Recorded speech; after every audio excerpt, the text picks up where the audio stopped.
하나님의 말씀 봉독하겠습니다. 이사야 56장 1절에서 8절까지의 말씀입니다. 구약 1036면 어간에 있습니다. 여호와께서 이와 같이 말씀하시기를 너희는 정의를 지키며 의를 행하라. 이는 나의 구원이 가까이 왔고 나의 공의가 나타날 것임이라 하셨도다. 안식일을 지켜 더럽히지 아니하며 그의 손을 금하여 모든 악을 행하지 아니하여야 하나니 이와 같이 하는 사람, 이와 같이 굳게 잡는 사람은 복이 있느니라. 여호와께 연합한 이방인은 말하기를 여호와께서 나를 그의 백성 중에서 반드시 갈라내시리라 하지 말며, 고자도 말하기를 나는 마른 나무라 하지 말라. 여호와께서 이와 같이 말씀하시기를 나의 안식일을 지키며 내가 기뻐하는 일을 선택하며 나의 언약을 굳게 잡는 고자들에게는 내가 내 집에서 내 성 안에서 아들이나 딸보다 나은 기념물과 이름을 그들에게 주며 영원한 이름을 주어 끊어지지 아니하게 할 것이며, 또 여호와와 연합하여 그를 섬기며 여호와의 이름을 사랑하며 그의 종이 되며 안식일을 지켜 더럽히지 아니하며 나의 언약을 굳게 지키는 이방인마다 내가 곧 그들을 나의 성산으로 인도하여 기도하는 내 집에서 그들을 기쁘게 할 것이며 그들의 번제와 희생을 나의 제단에서 기꺼이 받게 되리니 이는 내 집은 만민이 기도하는 집이라 일컬음이 될 것임이라. 이스라엘의 쫓겨난 자를 모으시는 주 여호와가 말하노니 내가 이미 모은 백성 외에 또 모아 그에게 속하게 하리라 하셨느니라. 아멘. 이사야는 전체가 66장으로 되어 있습니다.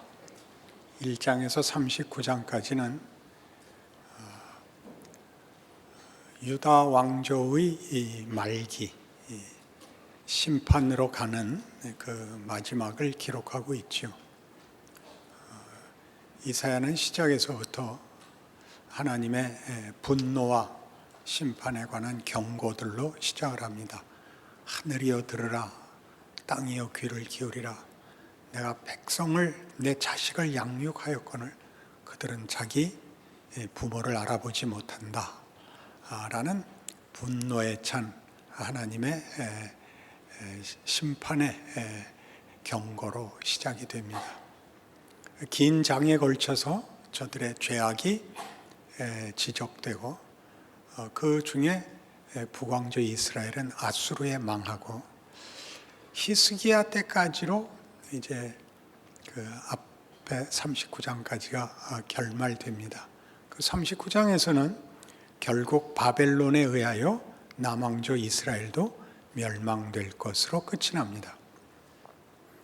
그리고 40장부터는 그 역사가 좀 더 진전되어 심판을 받고 포로가 되어 바벨론에서 귀양살이하고 있는 백성들을 향하여 저들의 회복, 귀환을 약속하는 말씀이 나옵니다. 그 약속은 55장에서 이렇게까지 멋지게 약속되어 있습니다. 55장 12절 너희는 기쁨으로 나아가며 평안의 인도함을 받을 것이요 산들과 언덕들이 너희 앞에서 노래를 바라고 들의 모든 나무가 손뼉을 칠 것이며 잣나무는 가시나무를 대신하여 나며 화석류는 찔레를 대신하여 날 것이라. 이것이 여호와의 기념이 되며 영영한 표징이 되어 끊어지지 아니하리라. 이렇게 이스라엘의 회복, 영광의 회복이 약속되어 있습니다.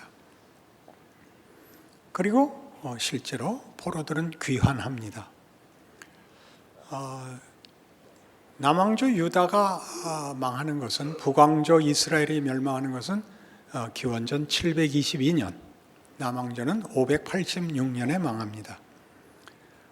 그러나 그건 단번에 이루어지지 않고 606년부터 586년까지 20년에 걸쳐서 서서히 망하고 포로가 됩니다.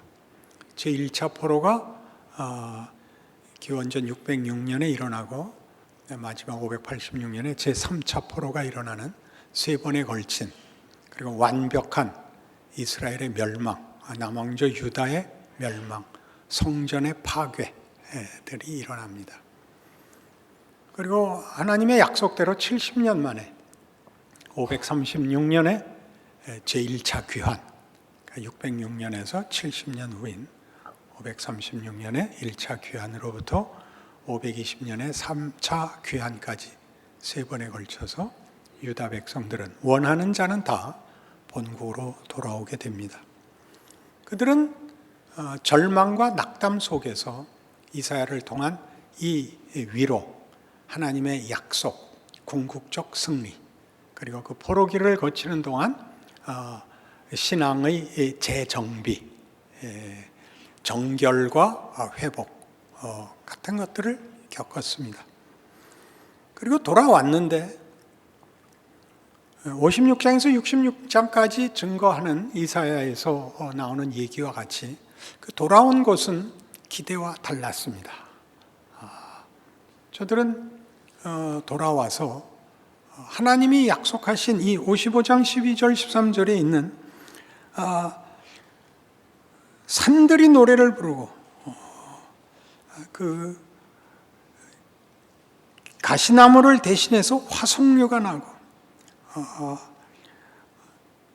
기쁨과 박수 속에서 하나님의 영광으로 회복되는 일들을 못 보고 돌아온 나라는 황폐해 있고 흉작이 계속되고 성전을 재건하는 일과 살아야 하는 일로 이중고를 겪습니다.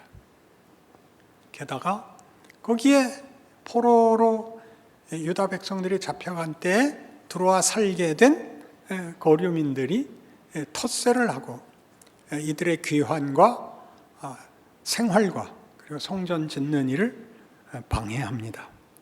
이 고난 속에서 그들은 점점 낙담하게 됩니다.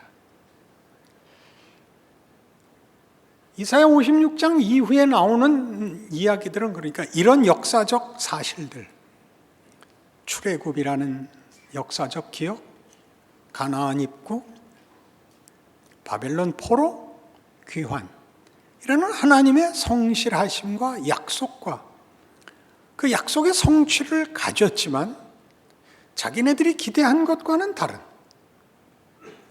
이 박수치며 돌아오고 기쁨의 노래로 돌아오고 하나님의 영광을 보는 현실은 주어지지 않는 것입니다. 그러니까 이 뒤에 11장에 걸친 이 역사적 현실 속에서는 59장의 9절 이하에 기록하듯이 그러므로 정의가 우리에게서 멀고 공의가 우리에게 미치지 못한즉 우리가 빛을 바라나 어둠뿐이요 밝은 것을 바라나 캄캄한 가운데 행함으로 우리가 맹인같이 담을 더듬으며 눈 없는 자같이 두루 더듬으며 낮에도 황혼때같이 넘어지니 우리는 강장한 자 중에서도 죽은 자 같은지라 우리가 곰같이 부르짖으며 비둘기같이 슬피 울며 정의를 바라나 없고 구원을 바라나 우리에게 멀도다. 이는 우리의 허물이 주의 앞에 심히 많으며 우리의 죄가 우리를 쳐서 증언하오니 이는 우리의 허물이 우리와 함께 있음이니라. 우리의 죄악을 우리가 아나이다. 그들도 압니다. 자기네가 모범적인 신앙생활을 하지 못하고 있다는 걸 압니다. 그러나 약속된 기쁨과 자랑과 웃음이 나올 수 없는 정황 속에 있어 그들은 울며 슬퍼하며 밝은 빛을 바라나 어둠뿐인 현실 속에서 우리는 낙담하였습니다. 이것이 죄인 것을 알지만 우리는 다른 힘이 없습니다 하고 고백합니다.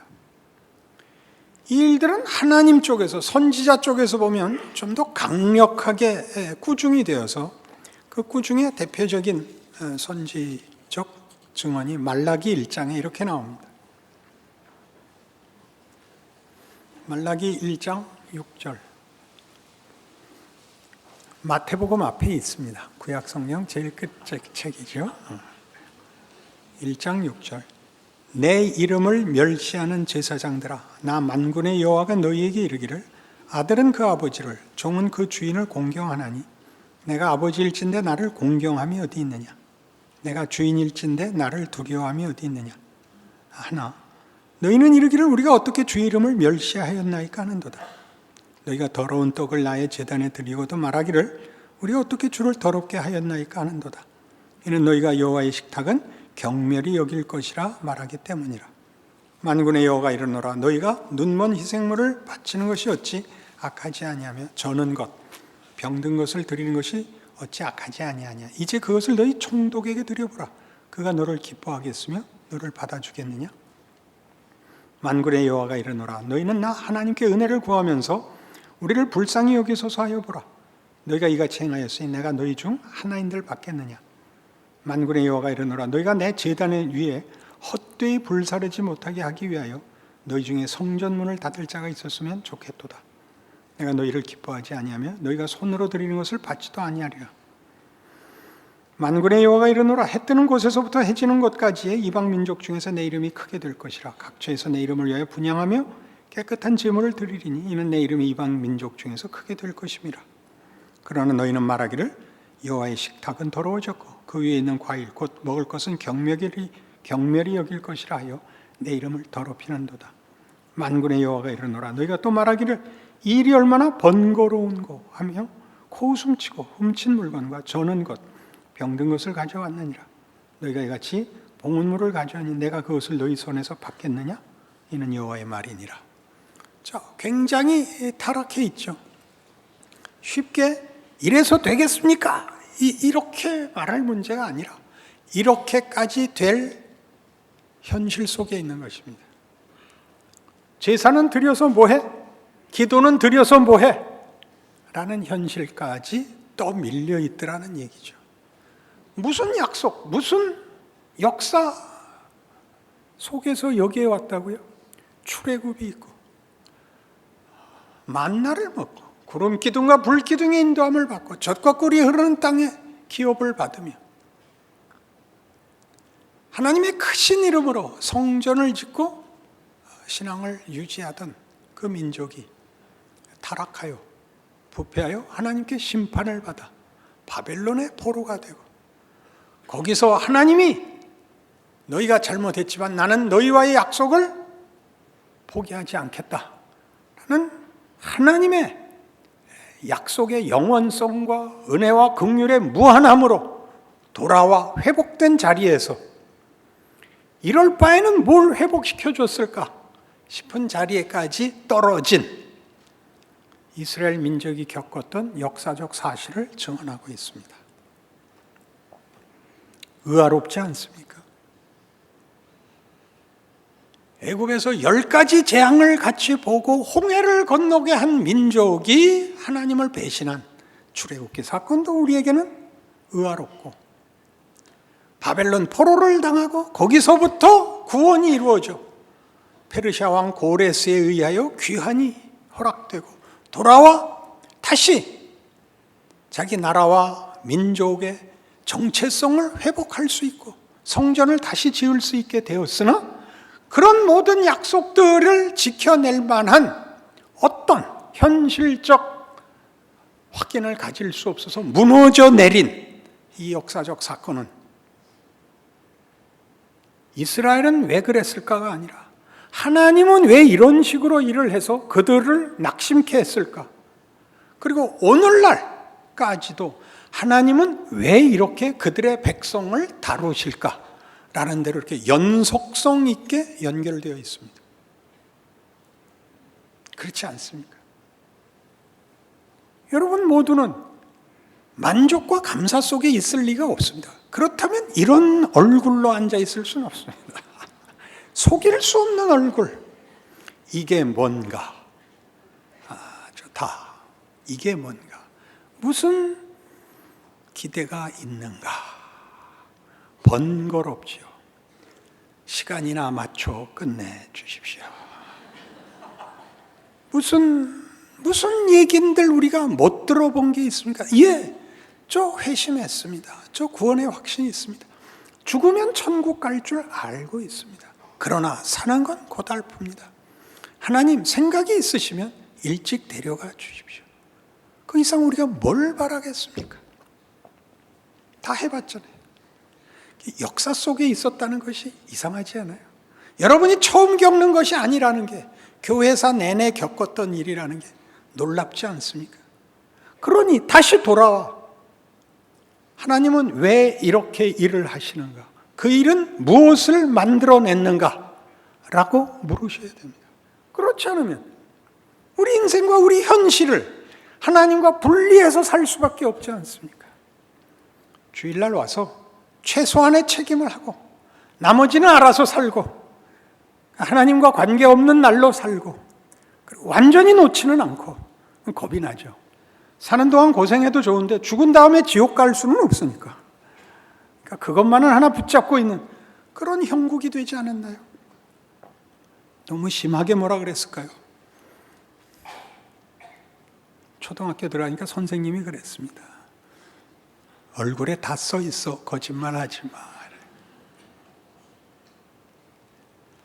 로마서 11장에 가시면 참으로 놀라운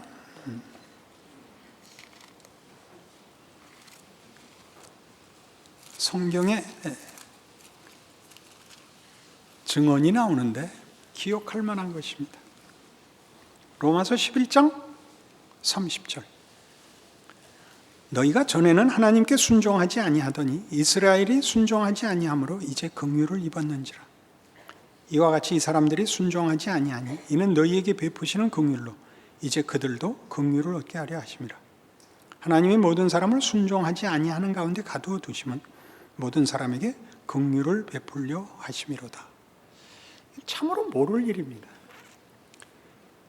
이제 이 로마서를 쓴 사도 바울은 이방의 사도입니다. 그는 유대인입니다. 그는 율법주의자였습니다. 그러나 하나님이 그를 택하여 이방의 사도로 세웠습니다.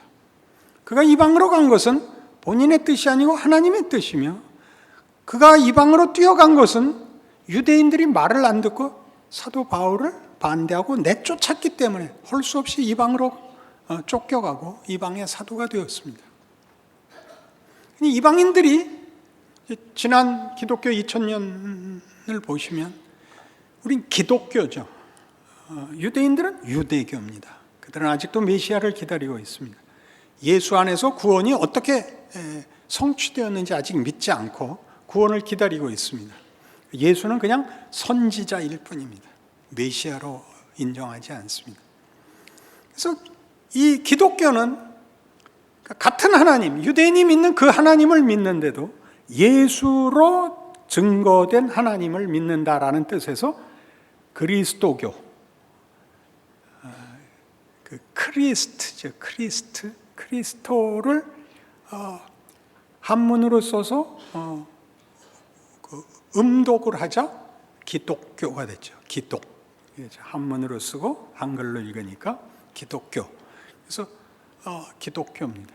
예수교죠. 예수를 믿는 거죠. 예수를 믿는다는 것은 구약에 등장한 예수를 보낸 우리를 구원하려는 하나님이 예수 안에서 당신을 충분히 나타내시고 우리를 온전히 구원했다. 이 신앙 고백을 묵자 예수를 믿는다로 기독교의 신앙을 대표하게 됐습니다. 그 일이 우리 예수를 믿는 자들에게 이방에게 구원이 왔기 때문에 우리 다 이방 민족이죠. 유대인들은 아직도 안 믿고 있고 국가적으로. 그러니까 그들을 향하여 너희는 안 믿었고 우리는 믿었다. 이렇게 됐죠. 그래서 지금까지도 이 예수를 믿는 나라에서는 유대인들을 경멸합니다. 그러니까 바울이 하는 얘기입니다. 너희가 예수를 믿게 된 까닭은 유대인들이 안 믿는 바람에 그들이 믿어서 구원을 먹어버렸으면 너희한테 먹을 게 없었을 텐데 그들이 안 먹는 바람에 너희가 먹게 된 거란다. 이렇게 설명을 하는 셈입니다. 말이 되나요? 안 되나요? 우습게 됐죠. 좀 더 깊이 얘기하자면 구원은 원래 유대인을 위하여 있는 것이 아니라 유대인을 선민으로 택하여 모든 민족에게 허락하기 위하여 주어진 것입니다. 그러나 유대인은 실패했습니다. 실패하면 당사자들만 실패하는 것이 아니라 그들로 인하여 목적한 궁극적 목적인 모든 열방들, 모든 인류도 구원을 받을 수 없게 돼야 맞지 않나요? 그러나 희한하게 그들이 거부함으로써 물길이 마치 이리 유대인들에게 들어가려고 했으나 그들이 거부함으로 물길이 반대편 문에 들어간 것 같은 꼴이 됐습니다. 그리고 이것을 모두를 불순종 가운데 묶고 모두에게 긍휼을 베풀려는 하나님의 뜻이라고 얘기합니다. 그러니 이 문제가 우리에게는 굉장히 깊습니다. 순종이 하는 일은 분명히 하나님의 뜻을 이루는 방법으로서 명예로운 방법입니다. 순종을 하는 건 명예로운 방법입니다. 그럼 불순종을 하면 일이 안 일어나야 맞습니다. 불순종으로도 순종해야만 일어날 수 있는 일이 불순종에서도 결과되었다고 얘기합니다. 그게 이야기죠. 그럼 불순종이 이 결과를 만드는 거냐? 그렇지 않다. 순종해야 만드는 것이다. 그러나 이 문제는 순종하면 되고 불순종하면 안 되는 우리가 아는 그런 합리성이 아니라 만들고야 말 하나님의 의지에 관한 문제이기 때문에 순종을 하면 순종한 자의 명예와 복속에서 결과되고 불순종을 할지라도 그 결과는 실패할 수 없다. 그래서 이것이 순종해서 만들어진 보상이 아니라 순종한 자들도 이것은 은혜의 결과라는 것을 알아야 된다. 이게 이스라엘에게 가르치는 사도 바울의 이방이 얻은 구원, 그리고 결국 이스라엘도 구원을 받을 수밖에 없다라는 논증입니다. 그러니 우리는 불순종에 대하여 다시 생각을 해봐야죠. 불순종은 왜 생겼다고요? 오늘 우리가 읽은 본문식으로 얘기를 하자면 하나님께 많은 증거도 역사적 결과도 보았지만 현실적으로 하나님이 약속한 모든 것이 아직도 거리가 너무 먼 현실에서는 그렇게 기쁨으로 신앙생활을 유지할 수 없더라 하는 문제였습니다. 그럼 그게 뭐냐? 그게 뭐냐? 불순종이 일을 할 수 있다면 그렇게 죄를 짓는 것이 하나님의 일을 이루는 방법이냐? 그렇지는 않다. 그럴 리는 없다. 순종을 해야 명예와 결과가 일어난다. 그러나 불순종에도 결과가 일어난다면 불순종을 어떻게 이해해야 되느냐? 하나님은 왜 그런 불순종의 경우를 허락하시는가 하는 문제가 되죠. 그래서 우리는 빌립보서 2장에 가볼 필요가 있습니다.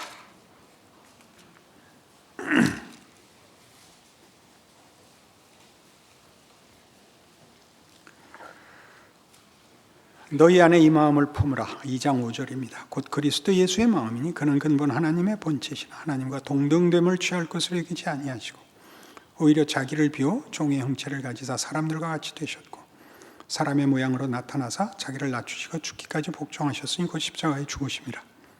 이러므로 하나님이 그를 지극히 높여 모든 이름 위에 뛰어난 이름을 주사 하늘에 있는 자들과 땅에 있는 자들과 땅 아래에 있는 자들로 모든 무릎을 예수의 이름에 꿇게 하시고 모든 입으로 예수 그리스도를 주라 시인하여 하나님 아버지께 영광을 돌리게 하셨느니라.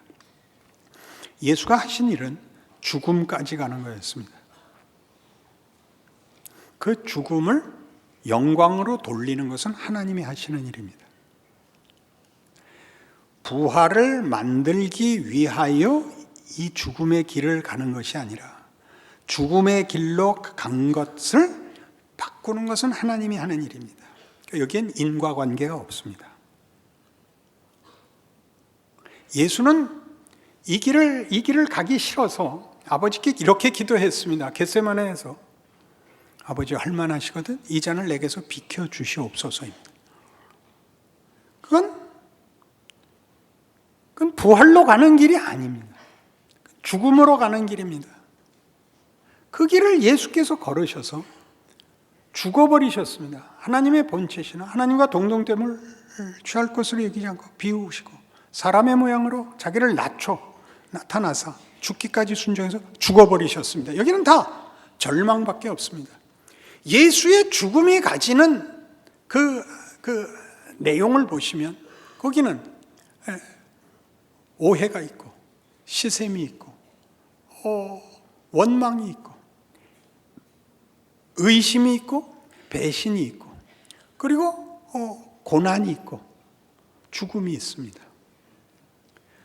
그렇게 그것밖에 없는, 그것이 거의 대부분인, 그것이 전부인 것을 뒤집을 수 있다고 얘기하시므로 이것이 갖는 하나님의 어떤 의도, 어떤 내용을 우리에게 성경이 증언하고 싶어 합니다. 그것이 있음으로써 우리는 예수가 걸어간 길, 그래서 현실적으로 우리가 걷는 길, 예수가 받은 모든 것, 우리가 그에게 행한 모든 것, 우리가 찌르고, 우리가 배반하고, 우리가 죽인 그 일들이 전부 하나님께서 그걸 부활로, 승리로, 가장 큰 영광으로 뒤집을 수 있다고 말하심으로써 우리는 살 수 있게 된 겁니다.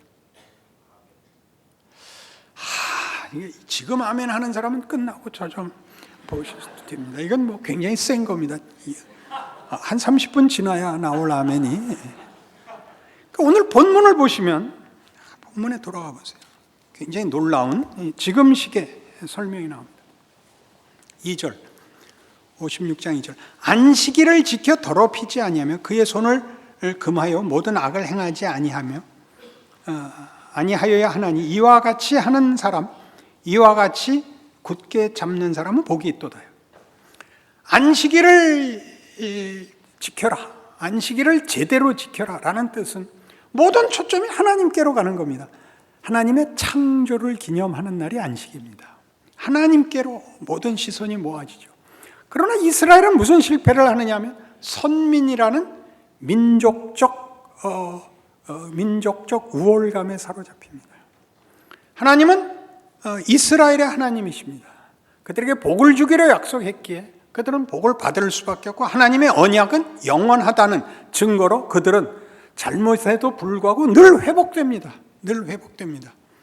그러나 그들이 가지는 어떤 것도, 그들은 그러니까 하나님을 섬기는 일과 자신들의 우월감이 이렇게 이중적으로 그들의 마음을 이렇게 제한하고 있습니다. 폐쇄시키고 있습니다. 이 안식일을 지켜라, 그들의 귀환 후에 일어난 신앙적 실패에 밀고 들어오는 하나님의 경고, 꾸중은 안식일을 지켜라. 그게 더 중요한 거다. 뭐보다? 너의 민족적 정체성보다 귀한 거다. 고자라도 안식일을 지키면 된다. 이방인이라도 안식일을 지키면 된다. 해서 이스라엘의 실패가 하나님의 일하심 속에서는 그들의 실패로 인하여 이방에게 문이 열리는 꼴이 됩니다. 아까 로마서 11장에 본 것과 동일한 일이 여기에서 일어납니다. 안식일을 지킬 수 있는 건 이스라엘만의 특권이었습니다. 근데 그들이 신앙에 실패함으로 안식일을 지킨다는 것은 민족성을 지키는 것이 아니라 하나님과의 관계, 하나님의 뜻, 하나님이 누구신가와 연결되는 문제라는 것이 이렇게 문이 열려버리더란 말입니다. 이런 문을 연 이 일이 가지는 모든 족속을 향한 하나님의 구원과 궁극적 승리는 예수 안에서 빌립보서 2장에서 본 바와 같이 그가 걸으신 길, 어떤 길이었다고요? 이사야 53장에 나오는 이 길 보십시오. 이사야 53장의 가치를. 우리가 전한 것을 누가 믿었느냐? 여호와의 팔이 누구에 나타났느냐? 그는 주 앞에서 자라나기를 연한 순 같고 마른 땅에서 나온 뿌리 같아서 꽃 모양도 없고 풍채도 없은즉 우리가 보기에 흠모할 만한 아름다운 것이 없도다. 그는 멸시를 받아 사람들에게 버림받았으며 간고를 많이 겪었으며 질고를 하는 자라. 마치 사람들이 그에게서 얼굴을 가리는 것 같이 멸시를 당하였고 우리도 그를 귀히 여기지 아니하였도다. 그는 실로 우리의 질고를 지고 우리의 슬픔을 당하였거늘 우리는 생각하기를 그는 징벌을 받아 하나님께 맞으며 고난을 당한다 하였노라. 자, 그는 하나님께 벌을 받는다. 욥의 친구들이 욥에게 한 것 같이, 우리 모두가 우리 스스로에게 한 것 같이 이 정도의 신앙밖에 갖고 있지 않으니까 이렇게 고난을 당하고 있지. 요 모양 요 꼴로 살지. 그것보다 훨씬 크다고 합니다. 예수님의 걸으심, 고운 모양도 없고 풍채도 없는, 그가 찔림으로 멸시를 받음으로 사람들에게 받는 왜곡, 그 길이야말로 하나님이 우리에게 요구하는 길이라는 거죠. 그것이 지극함이나 진심이라는 것으로 가치를 가지려고 하지 마시고 그것이 뭘 만들어낼까요? 무엇? 마태복음 13장입니다. 무엇 만들어내기에 그 길을 가라고 할까요?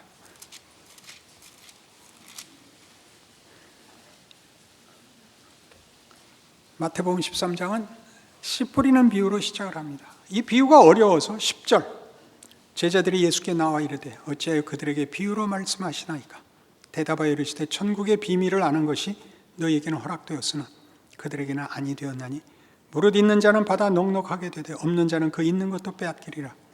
그러므로 내가 그들에게 비유로 말하는 것은 그들이 보아도 보지 못하며 들어도 듣지 못하여 깨닫지 못함이니라. 이사야의 예언이 그들에게 이루어졌으니 일렀으되 너희가 듣기는 들어도 깨닫지 못할 것이요 보기는 보아도 알지는 못하리라. 이 백성들의 마음이 완악하여져서 그 귀는 듣기에 둔하고 눈은 감았으니 이는 눈으로 보고 귀로 듣고 마음으로 깨달아 돌이켜 내게 고침을 받을까 두려워함이라 하였느니라. 그러나 너희 눈은 봄으로 너희 귀는 들음으로 복이 있도다.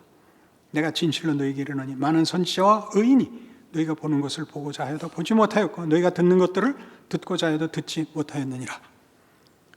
이 비유는 쉽습니다. 사실은 씨를 뿌렸는데 길가에 떨어진 건 새가 먹어버렸고 돌짝밭에 떨어진 것은 뿌리를 내릴 수가 없었고 찔레밭에 떨어진 건 찔레가 힘을 내서 자라지 못했습니다. 옥토에 떨어진 것은 30배, 60배, 100배의 열매를 맺었습니다. 이보다 쉬운 비유가 어디 있습니까?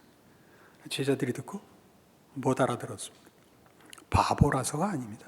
우리가 이해하는 것보다 훨씬 큰 겁니다. 이 비유는 이런 것입니다. 씨가 길가에도 떨어지고 돌짝밭에도 떨어지고 가시떨기에도 떨어집니다. 누구의 예언이 이루어진 거라고요? 이사야의 예언이 이루어진 거랍니다. 네가 가서 전하면 들어도 모르고 보아도 깨닫지 못할 것이다. 이 일을 위하여 가라. 이 비유에서 어떻게 적용이 됐죠? 길가에 떨어져서 돌짝밭에 떨어져서 가시떨기에 떨어져서 자라지 못합니다. 봐도 모릅니다. 들어도 깨닫지 못합니다. 결실할 수 없습니다. 누가 결실시킵니까? 예수가 합니다. 예수만이 할 수 있습니다. 그러므로 모두가 누굴 보기를 원했다고요? 예수를 보기를 원했습니다. 예수를 보기까지는, 예수가 와서 구원을 완성하기까지는 하나님이 구원을 어떤 식으로 무엇을 완성하는가를 보기 전에는 갖고 있으나 모릅니다. 그러니 우리는 우리에게 스스로 눈먼 자입니다. 하나님이 일하시는 것을 우리 스스로 이해하지 못합니다. 이거 말고 보이는 것으로 옥토가 되겠다고요. 옥토가 되는 조건은 예수입니다. 예수가 우리에게 원하는 것은 예수가 걸으신 길을 걸으라는 것입니다. 괜찮다는 것입니다. 어떤 길을 걸었다고요? 아무도 모르는 길을 걸었습니다. 우리의 전한 것을 누가 믿었느냐? 여호와의 팔이 네게 나타났냐? 메시아가 왔다. 그 누구냐? 나사렛에서 난 예수라는 목수다. 나사렛에서 무슨 선한 것이 나겠느냐? 동일합니다. 우리 스스로도 그렇습니다. 이런 인생이 무슨 가치가 있느냐? 하나님이 예수를 보라. 나를 자는 복되도다. 선지자들과 의인들이 나를 보기를 원했으나 볼 수 없었다. 내가 이제야 왔다. 내가 이 모든 수수께끼의 풀이다. 해답이다. 내가 신비요. 내가 주인이다. 그래서요. 여러분들이 이해하지 못하는 지금의 여러분의 현실, 막막하고 답이 없고 의심스럽고 거기를 걸어가십시오. 실력만큼 걸어가십시오. 그 다음은 하나님이 하십니다. 그래서 원망하느라 그리고 포기해서 여러분의 길이 가지는 그 기적과 위대함을 스스로 포기하지 마십시오. 스스로 외면하지 마십시오. 울면서 가십시오. 답이 없는 길을 가십시오. 그게 예수를 믿는다는 뜻입니다. 그는 죽음으로 끝났고 그것을 부활로 뒤집으시는, 승리와 영광으로 뒤집으시는 하나님은 그 길이 내가 원하는 길, 내가 기적을, 영광을, 승리를 만드는 나의 방법이다 그럽니다. 그게 말이 되냐고요? 됩니다. 가장 중요한 교훈들은 전부 실패 속에서 나옵니다. 겸손, 이해, 관용, 긍휼, 그리고 따뜻함. 자기가 만든 자는 얼굴에 한 번도 너그러운 표정을 짓지 않습니다. 진 사람만이, 슬픈 사람만이 얼굴에 여백을 가질 수 있게 됩니다. 지금은 해야 되는 때입니다.